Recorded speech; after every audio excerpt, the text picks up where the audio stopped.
안녕하세요. 온갖 것들에 대한 통찰을 파는 고양식당입니다. 하이. 오늘은 영화 얘기를 좀 해보려고 합니다. 어제 존 오브 인터레스트 보고 왔습니다.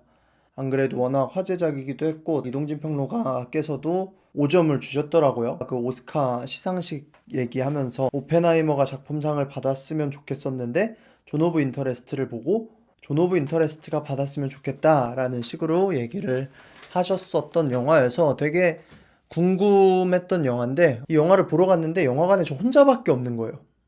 저 혼자 봤어요, 이 영화를. 그래서 좀 이게 기분이 너무 안 좋은데 이 옆에 사람이 한두 명이라도 있어야지 좀 나은데 이 큰 영화관에 나 혼자 보니까 두세 배로 더 괴로우면서 또 졸려 너무.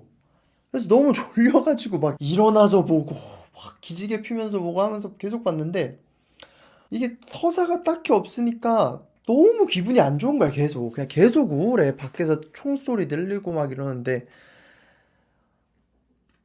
아무튼 그래서 혼자 봤는데 영화에 대해서 전부 다 얘기할 거니까 혹시나 안 보고 오셨으면 보고 와서 이 영상을 보시는 거를 추천을 하고, 예술 영화에 엄청나게 관심은 없다. 이 영화가 궁금하긴 한데 너무 어려울까봐 좀 고민이 된다. 라고 하시는 분들은 이 영상을 다 보고 결정을 해보셔도 될 것 같습니다. 왜냐하면 이 영화는 스토리가 중요한 영화는 아니기 때문이에요.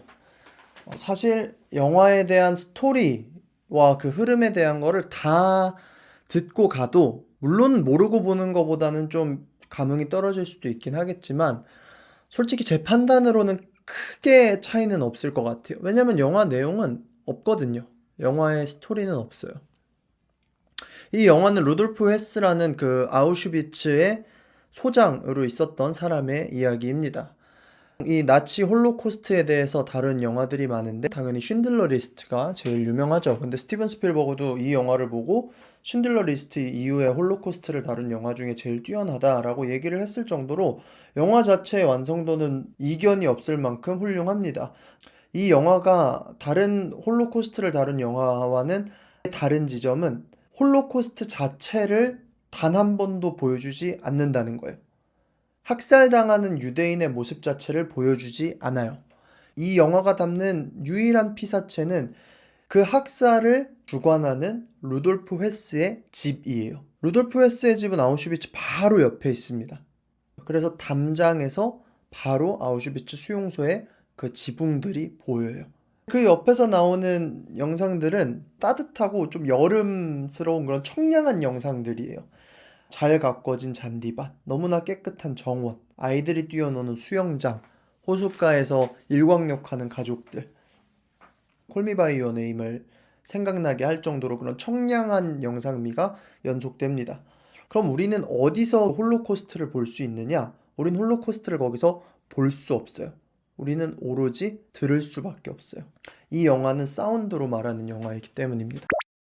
영화가 시작하고 정확히 세진 않았지만 체감상 거의 2, 3분 이상의 검은 화면만 보여줘요.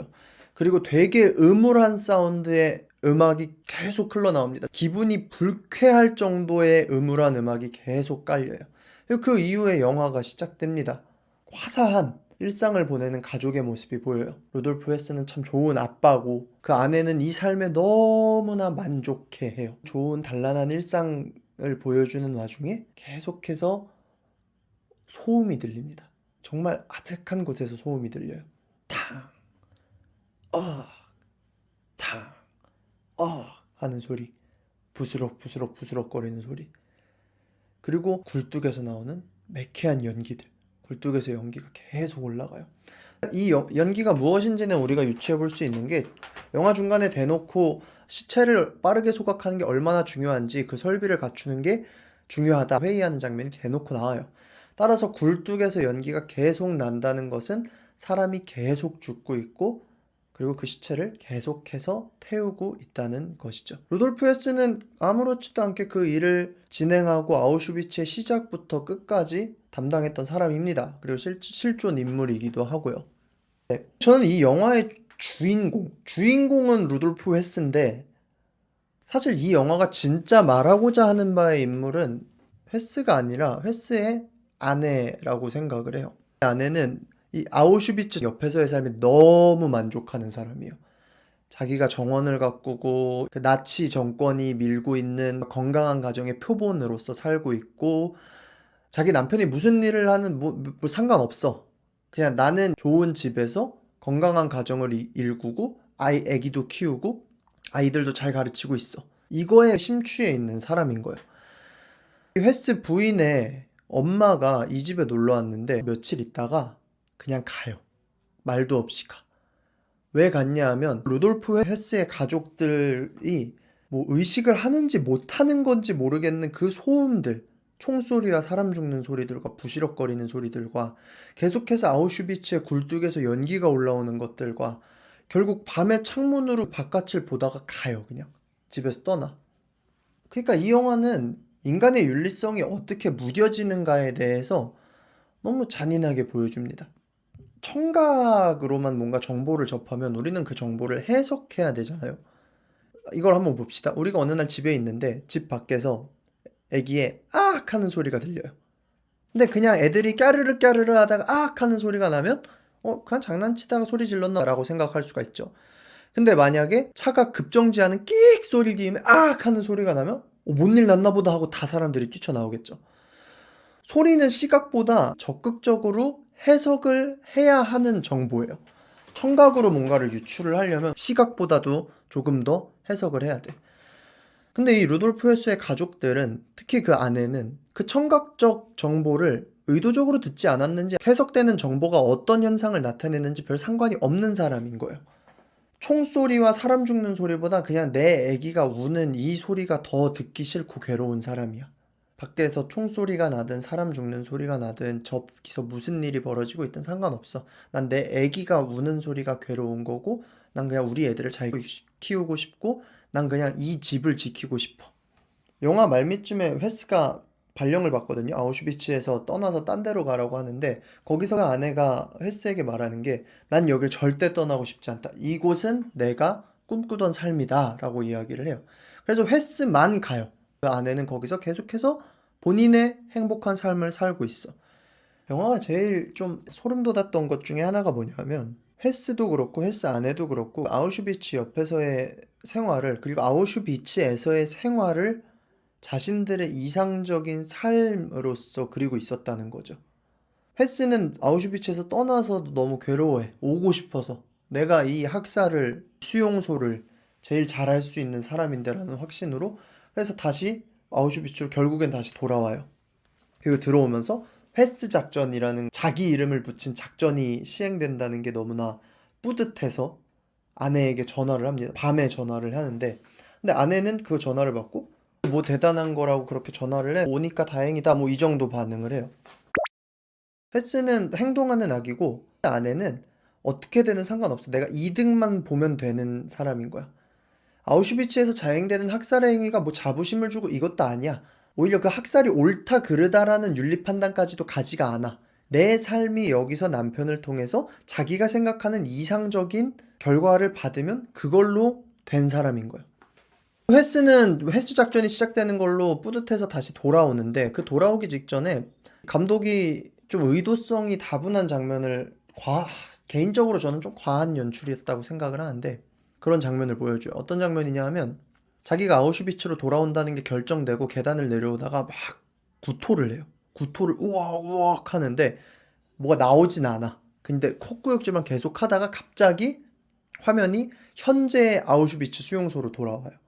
지금 아우슈비츠는 박물관처럼 운영이 되거든요. 거기서 이제 학살당했던 사람들의 소지품이나 이런 것들이 방 가득 쌓여 있는 그러한 영상이 보여지고, 다시 웨스가 구역질하는 장면으로 나오는데, 뭐 이거는 해석의 여지가 너무나 넓기는 하죠. 저는 이거를 웨스의 무의식이 맡고 있는 죄책감의 발현이라고도 봤는데, 그러니까 자기의 사명의식과 명예욕과 그런 거에 고취되어 있지만, 인간의 밑바닥의 밑바닥 속에 남아있는, 그래도 내가 하는 일이 역겨운 짓이다라는 거를 보여주는 장면인가? 라는 생각도 했었고, 뭐 인터넷에 찾아본 해석으로는 구토를 할 때 아무것도 나오지 않았다는 게 소화돼 버린 이미 악행이다. 이미 이 사람의 악행은 돌이킬 수 없이 소화돼 버려서 후대에 그런 끔찍한 결과로 남을 것이다 라는 해석도 봤어요. 다 맞는 해석인 것 같은데, 아무튼 웨스는 적극적 악이에요. 헤스에게 중요한 거는 사실 그 저택에서의 삶보다는 아우슈비츠에서 자기가 행하는 학살과 그 악행에 대한 명예가 중요했던 것 같고, 헤스의 아내는 그 오히려 남편의 악행이라는 상관없이 거기서 떨어지는 부스러기인 이 삶이 중요한 사람이었던 거예요. All our choices were made to reflect and confront us in the present, not to say, look what they did then, rather look what we do now. Our film shows where dehumanization leads at its worst. It shaped all of our past and present. Right now, we stand here as men who refute their Jewishness and the Holocaust being hijacked by an occupation which has led to conflict for so many innocent people. Whether the victims of October the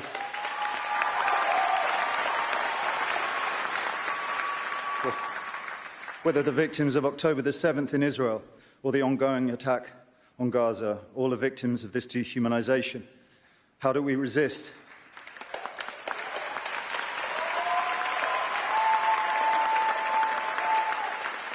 Alexandra Bistron Kaladziejczak, the girl who glows in the film as she did in life, chose to. I dedicate this to her memory and her resistance. Thank you.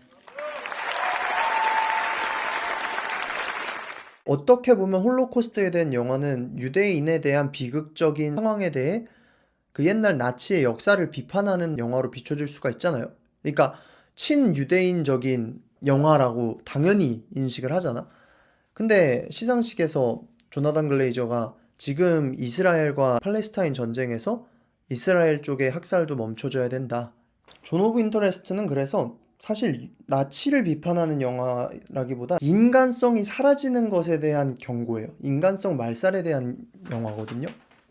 저는 그래서 루돌프 헤스보다는 오히려 현대인들에게 그 아내의 모습에서 더 시사하는 바가 많다고 생각을 해요. 우리는 악행을 보면서 요즘 시대에는 사람들이 행동하는 악이 되려고 하지는 않아요. 왜냐면 역사적으로도 그렇고 교육적으로도 그렇고 시대가 지날수록 대놓고 보여지는 악행은 점점 줄어든다고 생각을 하거든요. 나치나 홀로코스트나 그런 진짜 말도 안 되는 반인륜적 행위 자체는 줄어드는데 그렇다고 세상이 좋아지느냐? 지금 세상을 보면 그건 아니에요. 왜냐? 윤리적 기준은 높아지는데 그 안에서 좀 더 미묘하고 치졸하고 치사한 악행에 대해서는 사람들이 더 무뎌지는 것 같아. 뭔가 여러 가지 정의가 생겨나고 여러 가지 사상이 생겨나니까 이것도 정의고 이것도 정의면 나의 이 정의를 지키기 위해서 이 정도 악행은 괜찮다라고 이런 정당성이 부여되는 싸움들이 너무나 많아지는 거야. 그러니까 서로의 정의를 지키기 위해 서로의 악행은 괜찮아지는 게 돼버리는 거야. 그러니까 인간이 얼마나 여러 상황 속에서 악해질 수 있는가 영화는 보여주고 있고, 정의를 위해서 악해질 수 있고 또 자기가 받는 이득을 위해서라면 귀에 들리는 악행 정도는 충분히 무시할 수 있는 사람이 될 수 있다는 거죠. 루돌프 헤스의 아내는 그 아우슈비츠 안에서의 학살을 절대 모르지 않았어요. 알았어요. 그럼에도 불구하고 그거에 무감해지는 이유가 뭐냐 하면 내가 꿈꾸던 삶이 저걸 통해 이루어진다면 난 저 소음은 상관없어. 그냥 생활의 BGM처럼 살 수 있어. 저 아우슈비츠 안에서의 무슨 행동이 일어나든 내 눈에만 안 보이면 돼. 좀 더 정원을 가꿔서 넝쿨을 길러서 눈에 보이지만 않으면 난 상관없다. 난 여기서의 삶이 중요하다. 나에게 오는 안락한 삶을 위해 어떠한 악행이 저질러져도 상관없다. 인간은 이렇게 변할 수도 있다는 거죠.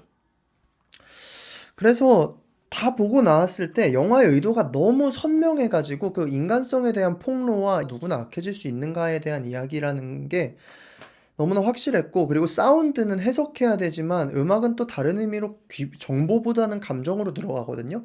근데 영화 내내 부정적인 사운드가 계속 들리니까 너무 피곤한 거야. 너무 피곤한 거야. 이게 영화 내내 좀 ASMR처럼 계속 들리다가 마지막 크레딧 올라갈 때 웬만하면 크레딧 끝까지 앉아있는데 와, 크레딧 올라갈 땐 거의 작정한 듯이 기괴하고 진짜 무슨 공포 영화 나오는 듯한 FX 사운드가 계속 나오는데, 게다가 저 영화관에 혼자 있었단 말이에요. 막 무섭고 기분 나쁘고 진짜 기분 더러워가지고 씨 하면서 중간에 결국 나갔어요.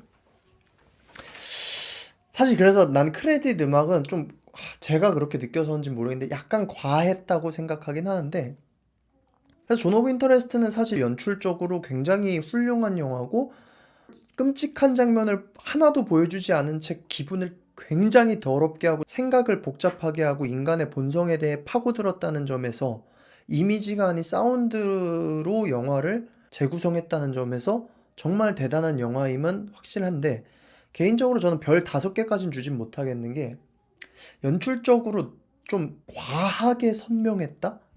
이거는 아마 영화를 많이 보는 분들 중에서는 공감을 하시는 분들이 있을 수도 있는데 개인적으로는 사운드적으로도 조금은 담백해도 되지 않았을까? 특히나 크레딧 때나 아니면 중간에 FX 사운드들은 조금 과했던 감이 없잖아 있다. 전 그래서 별 4.5개 줬거든요. 제 왓챠에다가. 아무튼 그럼에도 불구하고 좋은 영화입니다.